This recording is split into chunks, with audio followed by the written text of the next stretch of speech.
ધનસુરા તાલુકામાં યુવકને ધમકી અને મારપીટ મામલે પોલીસ ફરિયાદની માંગ. અરવલ્લી જિલ્લાના ધનસુરા તાલુકાના બુટાલ ગામમાં એક યુવકે પોતાની સાથે થયેલી ધમકી અને મારપીટ અંગે પોલીસમાં લેખિત અરજી આપીને ન્યાયની માંગ કરી છે. મળતી માહિતી અનુસાર યુવકે અરજીમાં કેટલાક લોકો સામે ગંભીર આક્ષેપો કર્યા છે. અરજી મુજબ યુવકને રસ્તામાં રોકી ગાળો બોલી ધમકી આપવામાં આવી હતી, તેમજ પરિવારને જાનથી મારી નાખવાની ધમકી આપ્યાનો પણ ઉલ્લેખ કરવામાં આવ્યો છે. અરજીમાં એવો પણ આક્ષેપ કર્યો છે કે આરોપીઓ દ્વારા અગાઉ પણ ઝઘડો કરવામાં આવ્યો હતો.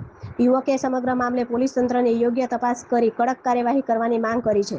હાલમાં પોલીસ દ્વારા અરજીના આધારે વધુ તપાસ હાથ ધરવામાં આવી હોવાનું જાણવા મળ્યું છે.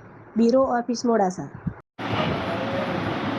મારું નામ ડાભી ચંદુભાઈ લક્ષ્મણભાઈ, બુટાલનો વતની છું અને મારો ખેતી અને પશુપાલનનો ધંધો છે.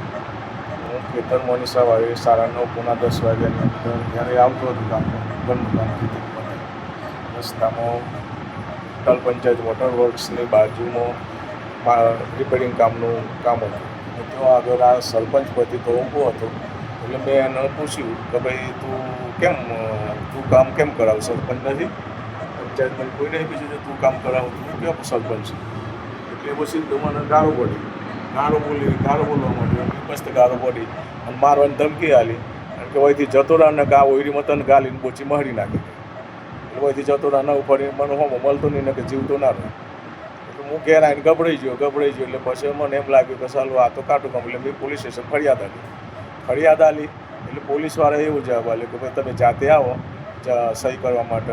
હું એવું કીધું કે હું અત્યારે મારું મગજ શાંત આપણે ગભરાયેલો છું, એટલે મને પોલીસ સ્ટેશન આવી પોઝિશન નથી, બરાબર. એટલે પછી પોલીસ સ્ટેશને અરજી તો લઈ લીધી અને પછી ફરી એ વાતની અને ખબર પડી કે હું એ મને કોઈ ખ્યાલ નથી, પણ આવું પછી ફરી પાછો 2-3 ઓટા મારા રસ્તા પર ઘર છે, મતલબ થોડું અંદર છે રસ્તા પર, એટલે 2-3 ઓટા ગાડીમાં મારે એટલે મને વધારે ગભરામણ થઈ ગઈ. એટલે મને છાતીનો દુખાવો અને ચાલુ થઈ ગયો. એટલે હું મારા છોકરાને ફોન કર્યો.